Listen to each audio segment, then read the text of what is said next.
तर जय महाराज पब्लिक मध्ये चॅनल स्वागत आहे आकाश हिंदी व्लॉग्सला। तर मित्रांनो आज आहे तारीख बघा किती 12 जुलै 2025 आणि आज आपल्या मम्मी पप्पाची ॲनिव्हर्सरी। तर मम्मी पप्पाची ॲनिव्हर्सरी आपण जरा सेलिब्रेट करणार आहे।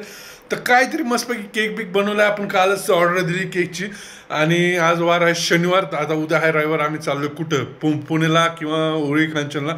तर कशामुळं तर काहीतरी खरेदी करायची म्हणजे सगळ्यांना सेम कपडे घ्यायचे। का आम्ही चाललोय ट्रिपला। कोण कोण गणेश शेठ राजेश भैया ओंकार राऊत आणि मी आम्ही चौघजण चाललो मस्तपैकी ट्रिपला। एकदम सेम कपडे घ्यायचे सगळ्यांना। आणि ट्रिपला तर तुम्हाला माहिती आहे आम्ही कुठे चाललो अंबरनाथ आणि वैष्णो देवीला। पण ट्रिपचं रूट जरा लय वेगळं आहे लय टाईम म्हणजे असं खतरनाक आम्ही नियोजन केलं आहे ना। आणि सगळ्यात महत्त्वाचं सध्या तर ते अंबरनाथला जी शिवलिंग तयार होतं ती 3.5 फुटाचा तयार झालेला आणि ते असं लय जण म्हणतात की ढासळलं आहे। तर मित्रांनो ढासळ जरी असलं तर त्या जागेला महत्त्व आहे कारण तिथं ती शिवलिंग तयार होतो त्या जागेला खूप महत्त्व आहे।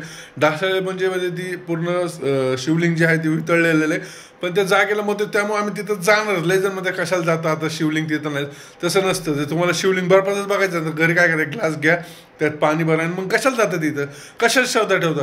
श्रद्धा ठेवायची तर मनापासून ठेवा उगं फक्त ती बघायला जायचं नाही। तर तुम्हाला फक्त ती बघायचं आहे ना तर एक ग्लास घ्या त्यात पाणी टाका आणि फ्रीज मध्ये जरा उलटं करा म्हणजे शिवलिंग तयार असं नसतं। त्या जागेला महत्त्व आहे त्या जागेला महत्त्व असल्यामुळे आपण तिथं जाणार आणि दर्शन घेणार आहे। तर त्यात अगोदर सगळ्यात पहिले आम्ही चाललो आई जगदंबेचे दर्शन करायला। तर चला मित्रांनो आई भेटू आई जगदंबेच्या दारात।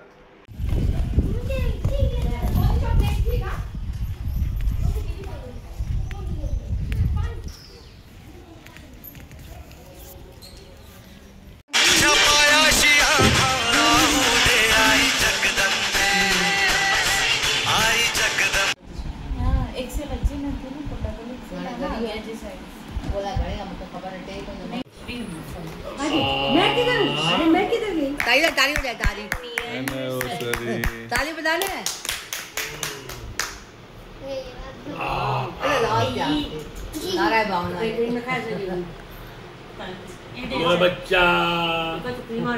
व्हिडिओ आवडला असेल तर लाईक करा। जय महाराष्ट्र।